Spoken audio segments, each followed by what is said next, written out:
BSS के section 181 को हम लोग लास्ट वीडियो में पढ़ रहे थे, जिसमें हम लोग ने देखा स्टेटमेंट टू पुलिस ऑफिसर के कॉन्सेप्ट को, जिसमें हम लोग ने ये देखा कि हम अगर पुलिस ऑफिसर के सामने कोई भी स्टेटमेंट दे के आ रहे हैं थाने में, तो उसका कोई यूज़ नहीं है, उसका कोई रोल नहीं है हमारे कोर्ट में, ठीक है, वो एडमिसिबल नहीं है। लेकिन वही स्टेटमेंट हम अगर एफआईआर में लिखवा के आ रहे हैं, ठीक है, वहाँ भी क्योंकि इन्फॉर्मेंट ही जा रहा है, ठीक है, वहाँ पे इन्फॉर्मेंट ही या फिर कंप्लेनेंट ही अपने बातों का बयान कर रहा है, तो क्या उसको भी हम लोग as a part of previous statement रखेंगे कि नहीं रखेंगे, ठीक है। तो आज की वीडियो में हम लोग इसको सबसे पहले जानेंगे, ठीक है। तो पहला क्वेश्चन हम इसका सॉल्व करेंगे, क्या can FIR be treated as previous statement, क्या प्रीवियस स्टेटमेंट में एफआईआर को भी काउंट किया जाएगा, ठीक। उसके बाद हम लोग सेक्शन 181 को बेयर एक्ट से पढ़ेंगे और उसके नोट्स हम लोग बनाएंगे, ठीक है। सेक्शन 181 को हम लोग प्रॉपर लिखेंगे। फिर सेक्शन 181 में जो एक्सप्लेनेशन दिया है वो किस बारे में बात करता है उसको समझेंगे। फिर लास्ट में हम कुछ स्पेसिफिक केस लॉज को डिस्कस करेंगे जो सेक्शन 181 से डील करते हैं। तो चलिए पहले फर्स्ट क्वेश्चन को समझते हैं और इसका आंसर निकालते हैं। तो पहला सवाल हमारे सामने ये आ रहा है कि can FIR be treated as previous statement, क्या एफआईआर प्रीवियस स्टेटमेंट में काउंट होगी क्या नहीं होगी। देखिए, एफआईआर प्रीवियस स्टेटमेंट बनेगी कि नहीं बनेगी ये इन्वेस्टिगेशन के ऊपर पूरी तरीके से मैटर करता है, ठीक है। किसके ऊपर मैटर होता है ये चीज, इन्वेस्टिगेशन के ऊपर। अगर एफआईआर को दर्ज करने के बाद इन्वेस्टिगेशन स्टार्ट हो रही है, एक ये कंडीशन, और इन्वेस्टिगेशन स्टार्ट होने के बाद एफआईआर दर्ज हो रही है, ध्यान समझिएगा, दो तरह की कंडीशन है यहाँ पे। एक में क्या हो रहा है, इन्वेस्टिगेशन बाद में हो रही है, एक सिचुएशन ये क्रिएट हो रही है कि यहाँ पे पहले एफआईआर दर्ज हो जा रही है, उसके बाद आगे इन्वेस्टिगेशन हो रही है, और दूसरी तरफ यहाँ पे लिखा जा रहा है कि एफआईआर बाद में हो रही है और इन्वेस्टिगेशन पहले हो जा रही है, ठीक है। तो दो तरह की यहाँ पे कंडीशन हमारे सामने आ रही है, एक में इन्वेस्टिगेशन पहले हो रही है, एक में इन्वेस्टिगेशन बाद में हो रही है। तो क्या सेक्शन 181 इससे हिट करेगा, क्या सेक्शन 181 को इससे कुछ फर्क पड़ेगा। देखिए, दो तरीके से इसमें हम लोग जानते हैं। अगर हम एफआईआर को दर्ज करवाने के बाद इन्वेस्टिगेशन करवा रहे हैं, यानी कि पहले कंप्लेनेंट या फिर विटनेस एफआईआर दर्ज करवा रहा है, उसके बाद पुलिस अपनी इन्वेस्टिगेशन स्टार्ट कर रही है, तो यहाँ पे सेक्शन 181 को कोई फर्क नहीं पड़ेगा, यानी कि ये तब प्रीवियस स्टेटमेंट में नहीं काउंट करी जाएगी, पहली बात। दूसरी बात, यहाँ पे पहले अगर इन्वेस्टिगेशन स्टार्ट हो जा रही है और एफआईआर उसके बाद पुलिस वाला कर रहा है, हमने एक कंसेप्ट पढ़ा था पहले क्रिप्टिक इन्फॉर्मेशन का, जिसमें कई बार क्या होता है कि पुलिस को कहीं से भी थोड़ी बहुत सूचना मिलती है तो एफआईआर को वो नहीं लिखती, इन्वेस्टिगेशन पहले ही स्टार्ट कर देती है, जो आधी अधूरी इन्फॉर्मेशन होती है क्रिप्टिक वाली में, ठीक है। तो ऐसे कुछ सिचुएशन में क्या हो रहा है कि इन्वेस्टिगेशन पुलिस वाला स्टार्ट कर दे रहा है और उसके बाद सेकेंड में एफआईआर को वो दर्ज करवा रहा है, तो ऐसी कंडीशन में सेक्शन 181 हिट करेगा। क्यों करेगा हिट, बिकॉज आप यहाँ पे एफआईआर बाद में दर्ज करवा रहे हैं और बाद की चीजों जो है वो प्रीवियस स्टेटमेंट में काउंट की जाएगी, क्योंकि आप एफआईआर दर्ज करवाने पुलिस थाने में जा रहे हैं, थाने में आप अपने बयान देंगे, विटनेस अपने फैक्ट्स को डिस्क्लोज करेगा, तो वो पूरी तरीके से प्रीवियस स्टेटमेंट में काउंट कर लिया जाएगा कोर्ट के सामने। तो ऐसा इसमें कोर्ट का कहना है कि एफआईआर पहले करवा लो और फिर बाद में इन्वेस्टिगेशन अगर हो रही है तो कोई फर्क नहीं पड़ेगा। एफआईआर अगर बाद में हो रही है तो सेक्शन 181 में फर्क पड़ेगा और वो एफआईआर फिर आपकी एज अ प्रीवियस स्टेटमेंट ही कंसिडर की जाएगी। तो अभी तो मैंने आपको बता दिया कि क्या एफआईआर को हम लोग प्रीवियस स्टेटमेंट में रखेंगे या नहीं रखेंगे, ठीक है। अब चलिए इसका आंसर भी हम लोग लिख लेते हैं, क्या होगा। देखिए लिखिए, it would depend upon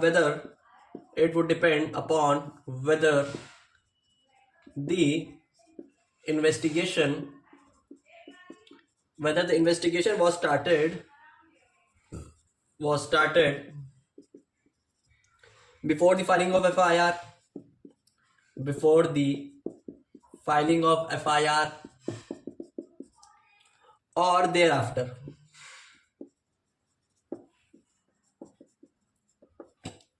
If it was started before the filing of FIR, if it was started before the filing of FIR,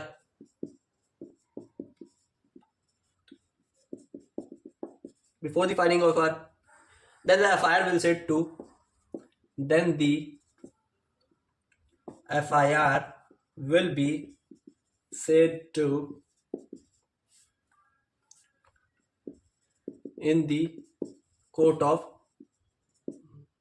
investigation.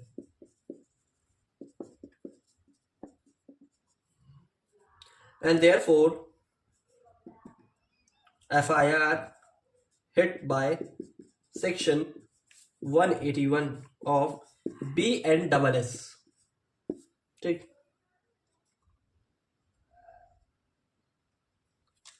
और वाइसे वर्सा। देखिए भाई, मतलब हुआ कि अगर आप FIR बाद में लिखवा रहे हो, इन्वेस्टिगेशन पहले कर ले रहे हैं, ठीक है, तो तब वो वाली FIR आपकी प्रीवियस स्टेटमेंट बन जाएगी। और वही अगर आप FIR पहले लिखवा के चलते हैं, देन आप नेक्स्ट प्रोसीजर अपने इन्वेस्टिगेशन में पढ़ते हैं, तो आपकी FIR प्रीवियस स्टेटमेंट में नहीं काउंट की जाएगी। अब चलते हैं आगे। देखिए सेक्शन 181 हमारे दो पार्ट में बटा है, क्लॉज 1 और क्लॉज 2। तो इसी को मैं लिखवाता हूं और इसमें क्या क्या बताया गया है ये भी आपको मैं पढ़ा दूंगा एक बार बेयर एक्ट के मदद से। ठीक, तो उसमें बोला गया, no statement made by any person to a police officer in the course of an investigation shall be if reduced to writing be signed by the person making it, nor shall any such statement or any record thereof, whether in a police diary or otherwise, or any part of such statement or record be used for any purpose save as hereinafter provided at any inquiry or trial in respect of any offense under investigation at the time when such was made।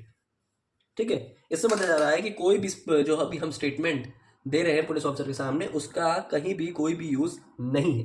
ठीक है, तो ये clause 1 बता रहा है, if the statement was made to the police officer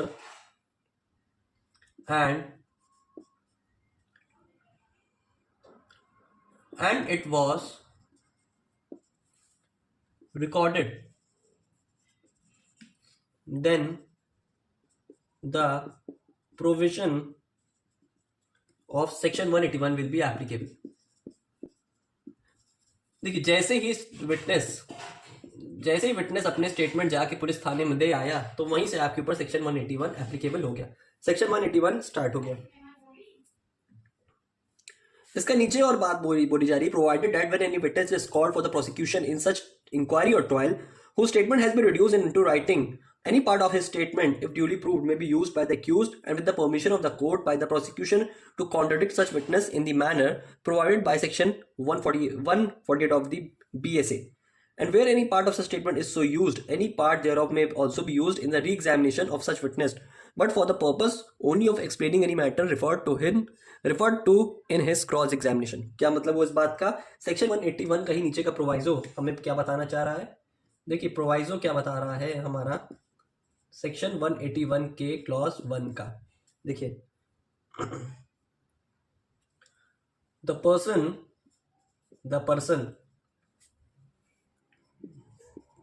who made the statement to the police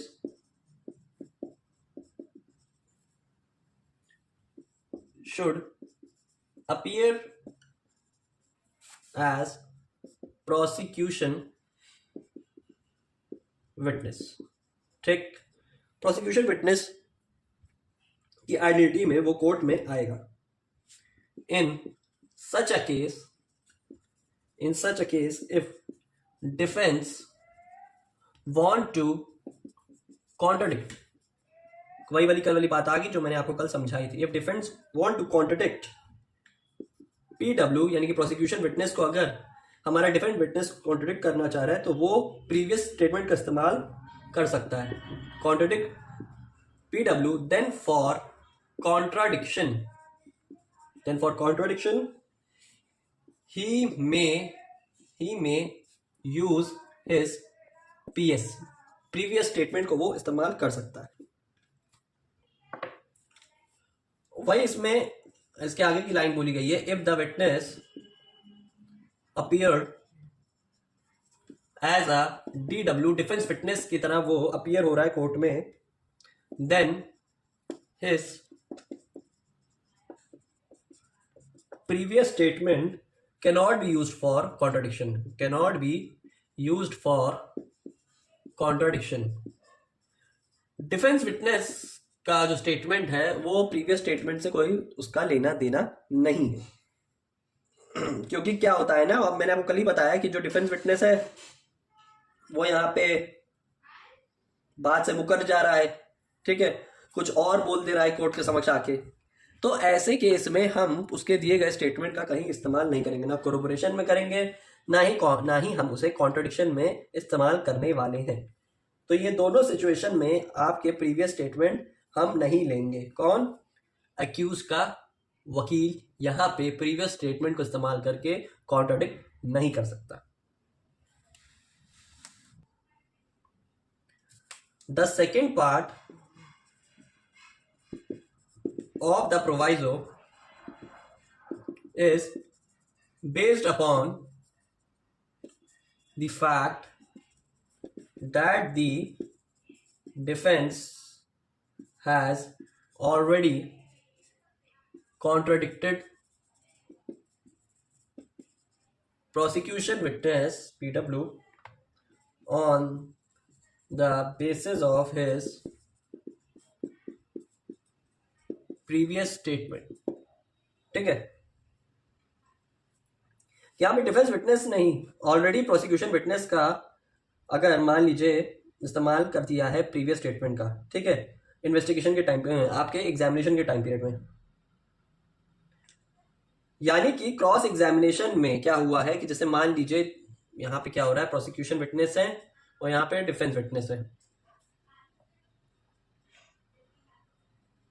तो यहाँ पे क्या हो रहा है, डिफेंस विटनेस यहाँ पे क्या कर रहा है, प्रोसिक्यूशन विटनेस के प्रीवियस स्टेटमेंट के ऊपर, ठीक है, प्रीवियस स्टेटमेंट के ऊपर क्या हो रहा है, वो यहाँ पे कॉन्ट्रडिक्ट कर रहा है स्टेटमेंट को। ठीक है, आपके यहाँ पे क्या हो रहा है, क्रॉस एग्जामिनेशन, क्रॉस एग्जामिनेशन के टाइम में क्या हो रहा है, यहाँ पे क्रॉस एग्जामिनेशन हो रहा है, तो यहाँ पे वो प्रीवियस स्टेटमेंट का इस्तेमाल कर रहा है हमारा डिफेंस विटनेस पीडब्ल्यू को, यानी कि प्रोसिक्यूशन विटनेस को कॉन्ट्रडिक्ट करने के लिए। तो यहाँ पे बोला जा रहा है, now after the cross exam, after the cross examination is over, the prosecution will re-examine the witness, and in course of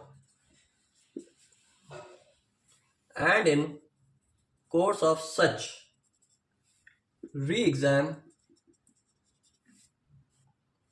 the prosecution will now be allowed to use his previous statement for the purpose of explaining the contradiction। क्या मतलब हुआ इस बात का भी, कि जैसे मान लीजिए यहां पे क्या हो रहा है कि क्रॉस एग्जामिनेशन में डिफेंस विटनेस ने डिफेंस विटनेस ने आपके क्रॉस एग्जामिनेशन में पीडब्ल्यू के बोले गए प्रीवियस स्टेटमेंट का इस्तेमाल कर लिया कॉन्ट्रडिक्ट करवाने में। तो अब उसी बोले गए प्रीवियस स्टेटमेंट को जो आपके क्रॉस एग्जामिनेशन में प्रोसिक्यूशन विटनेस ने बोल दिए, तो अब जब वो री एग्जामिनेशन होगा, यानी कि जो प्रोसिक्यूशन विटनेस है का जो वकील है, एडवोकेट, जो यहाँ पे खुद अपने मौकिल को लेके आया था बयान दिलवाने, ठीक, तो ऐसी कंडीशन में क्या हो रहा है कि अगर मान लीजिए यहाँ पे क्रॉस एग्जामिनेशन डिफेंस विटनेस कर दे रहा है पीडब्ल्यू का आपके प्रीवियस स्टेटमेंट के ऊपर, तो अब प्रीवियस स्टेटमेंट के ऊपर भी हमारा प्रोसिक्यूशन विटनेस भी आपका क्रॉस एग्जामिनेशन आपका री एग्जामिनेशन करवा सकता है। देखिए मैंने आपको बताया था ना कि किन किन चीजों में हो सकता है। देखिए पहले तो प्रोसिक्यूशन विटनेस डिफेंस विटनेस का क्रॉस एग्जामिनेशन कर सकता क्रॉस एग्जामिनेशन कर सकता है प्रीवियस स्टेटमेंट में। दूसरा, अगर उसका ही बुलाया गया जो विटनेस है वो हॉस्टाइल हो जाए, अपनी बातों से अपने बयानों से पलट जाए, तो वो यहाँ पे अपना आपका वो कर सकता है, प्रीवियस स्टेटमेंट का इस्तेमाल कर सकता है। और तीसरी कंडीशन मैंने अगर बताई थी कि अगर डिफेंस विटनेस प्रोसिक्यूशन विटनेस का क्या कर रहा है, कॉन्ट्रडिक्शन कर रहा है उसी के बोले गए प्रीवियस स्टेटमेंट पर, ठीक है, यानी कि क्रॉस एग्जामिनेशन जो हो रहा है वो प्रीवियस स्टेटमेंट के बेसिस पे हो रहा है। तो अब जो वकील है प्रोसिक्यूशन विटनेस का, वो खुद भी प्रीवियस स्टेटमेंट का इस्तेमाल करके री एग्जामिनेशन करवा सकता है हमारे प्रोसिक्यूशन विटनेस का। ये बात इतनी सी मैंने आपको कल समझाई थी और आज इसको मैंने यहाँ पे लिखवा दी, जिसको आप नोट डाउन कर सकते हैं अपने नोट्स के लिए। अब चलते हैं हम लोग सेक्शन 181 के क्लॉज 2 के अंदर कि क्लॉज 2 हमें क्या बताना चाह रहा है। अब क्या बता रहा है सेक्शन 182 का क्लॉज 2? देखिए, nothing in this section shall be deemed to apply to any statement following with the provision of clause A of section 26 of BSA और to affect the provision of the proviso to sub section 2 of section 23 of that अधिनियम। अब यहाँ पे बात किसकी की जा रही है?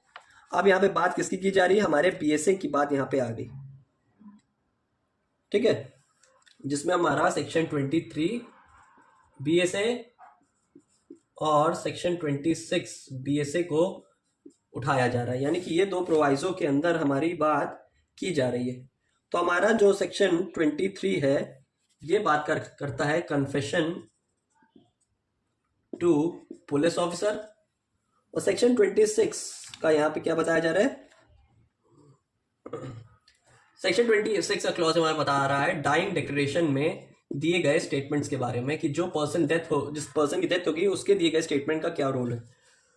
तो ये हम लिखते हैं, देखिए क्या बताया जा रहा है। इन सेक्शन 181 का sub clause 2 of BNSS is in the form of saving clause. ये हमें बचा रहा है, किस चीज से बचा रहा है? Saving clause, and therefore the prohibition of section 181 would not apply upon the DD, dying declaration, and a discovery statement and a discovery statement. Thus, if the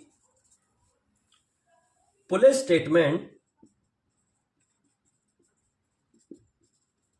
made in the course of investigation is in the form of discovery statement or dying declaration, then it will be remain unaffected. Then it will be remain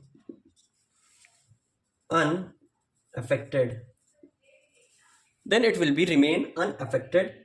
By the prohibition of section 181, and the said statement will be admissible in the form of substantive evidence. यही चीज मैंने कल आपको समझाई थी, आज लिखवा दी कि अगर कोई ऐसे स्टेटमेंट का खुलासा होता है जिसमें पर्सन डाइंग डिक्लेरेशन दे रहा है, अपने मरते दम आखिरी शब्द बोल रहा है, या फिर डिस्कवरी स्टेटमेंट कर रहा है, यानी किसी फैक्ट को बता रहा है खुद से जो हमारे इन्वेस्टिगेशन को आसान कर सकता है, तो ऐसे स्टेटमेंट सेक्शन 181 के अंदर नहीं आएंगे, ठीक है, उससे कोई फर्क नहीं पड़ेगा और वो हम यहाँ पे यूज कर सकते हैं। सेक्शन 181 का clause 2 as a saving clause काम कर रहा है, जो हमें इससे बचाने की कोशिश कर रहा है। अब सेक्शन 181 का एक्सप्लेनेशन क्या कह रहा है, इसको भी पढ़ ले रहे हैं। इसी के नीचे एक्सप्लेनेशन भी दिए कि इसको समझते ये क्या बताना चाह रहा है हमें। एक्सप्लेनेशन बोल रहा है, an omission to a state a fact or circumstances in the statement referred to in subsection 1 may amount to contradiction if the same appears to be significant and otherwise relevant, having regard to the context in which such omission occurs, and whether any omission amounts to a contradiction in a particular context shall be a question of fact. जो लिखा है उसको भूल जाइए, जो मैं समझा रहा हूं उसको समझिए। एग्जाम्पल ले रहे हैं, मान लीजिए यहाँ पे ए ने क्या किया है, बी का मर्डर किया है, जिसको देखा है किसने, सी, डी और ई ने। सी, डी, ई हमारे कौन हो गए, प्रोसिक्यूशन विटनेस, ठीक है। अब यहाँ पे पुलिस ऑफिसर आके स्टेटमेंट ले रहा है, मान लीजिए किसके, सी के। तो सी के जो स्टेटमेंट होते हैं वो किसमें रिकॉर्ड होंगे, अंडर सेक्शन 181 बीएनएसएस, ठीक। अभी हम लोग पढ़े हैं, अब सी के यहाँ पे जो प्रीवियस स्टेटमेंट है जो यहाँ पे पुलिस ऑफिसर के सामने इस्तेमाल हुए हैं उसका यहाँ पे कोई रोल नहीं है, ये हमें पता है, क्योंकि यहाँ पे जो प्रीवियस स्टेटमेंट है इसको डिफेंस विटनेस क्या करने वाला है, कॉन्ट्रडिक्ट करने वाला है। ठीक, अब मान लीजिए क्या हो रहा है, यहां पे पुलिस ऑफिसर की बात ले लीजिए, यहां पे ट्रायल की बात ले लीजिए। ठीक है, क्या हो रहा है यहां पे दोनों सिचुएशन में कि यहां पे मान लीजिए सी 4 स्टेटमेंट यहां पे बोलता है। ठीक है, 4 बातें, 4 तरह की बातें यहां पे पुलिस ऑफिसर के सामने ये बात वो कहने लगता है, जिसमें से एक बात है वन स्टेटमेंट वो यहां पे नहीं देता है। वो कहां दे रहा है, यहां ट्रायल में दे रहा है। किसके सामने, डिफेंस विटनेस के सामने। एक्यूज का वकील जो है जब कॉन्ट्रडिक्ट किया तो उसमें पता चला कि उसने 4 स्टेटमेंट तो बोले हैं, लेकिन एक स्टेटमेंट जो है वो यहां पे इसने बोले हैं और यहां पे उसने नहीं बोले, यानी कि ट्रायल में सी ने उस स्टेटमेंट को बोल दिया और यहां पे इस स्टेटमेंट को उसने नहीं बोला पुलिस ऑफिसर के सामने। ये हमारा हो गया प्रीवियस स्टेटमेंट और ये हो गया हमारा प्रेजेंट स्टेटमेंट जो यहाँ पे ट्रायल में उसने बोल दिया। तो इस स्टेटमेंट पे जो यहाँ पे उसने ओमिटेड किया, यानी कि उसको नहीं बताया, ओमिशन का मतलब होता है उस बात से मुकर जाना, टर्मिनेट करना, ठीक, या भूल जाना। उसने मान लीजिए ये स्टेटमेंट को यहाँ पे बोल के यहाँ ना बोल के यहाँ बोल दिया ट्रायल में, तो defence witness can contradict with one omitted statement and that one statement given here can be contradict in court. तो ये वाला जो स्टेटमेंट जो यहाँ पे ट्रायल में बताना भूल गया था हमारा सी भाई साहब, उस ओमिटेड स्टेटमेंट के बेसिस पे हमारा डिफेंस विटनेस इसको सी को कॉन्ट्रडिक्ट कर सकता है, यानी कि उसको टोक सकता है, उसको रोक सकता है, या उससे ये एक तरीके से एग्जामिनेशन करते वक्त ये पॉइंट को वो रेस कर सकता है कि तुमने जो स्टेटमेंट मुझे यहाँ पे बता दिए वो थाने में प्रीवियस स्टेटमेंट में क्यों नहीं बोल के आए हो। ये एक क्वेश्चन उसके ऊपर क्रिएट किया जा सकता है कि तुमने वो स्टेटमेंट वहां क्यों नहीं बोले जो तुम यहाँ पे अभी ट्रायल में बोलने आए हो। तो यही इस बात का कहने का मतलब है कि आपने किसी फैक्ट का या किसी स्टेटमेंट का खुलासा थाने में नहीं किया है और वो थाने और आप वही स्टेटमेंट को लेके ट्रायल में बोल दे रहे हैं, तो डिफेंस विटनेस उस स्टेटमेंट पे कॉन्ट्रडिक्ट कर सकता है। देखिए 2 केस लॉ हैं। एक केस लॉ का नाम है Tahsildar Singh versus state of UP 1959 supreme court. ठीक, एक केस हमारा ये। दूसरा केस है Kapoor Singh Rana versus NCT of Delhi 2006 Delhi high court. Tahsildar Singh का मैं केस के फैक्ट आपको लिखवा दे रहा हूं और इसमें क्या बोला गया है। देखिए इसमें यह बोला गया है, it was held that if the witness has omitted to make a very important statement, then that omission may amount to a material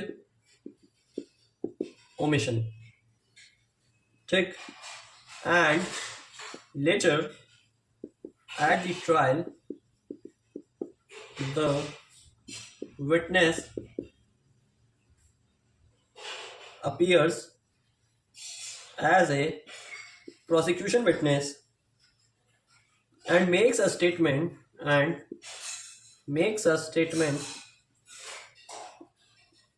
which he ought to have been made in police statement, then such earlier omission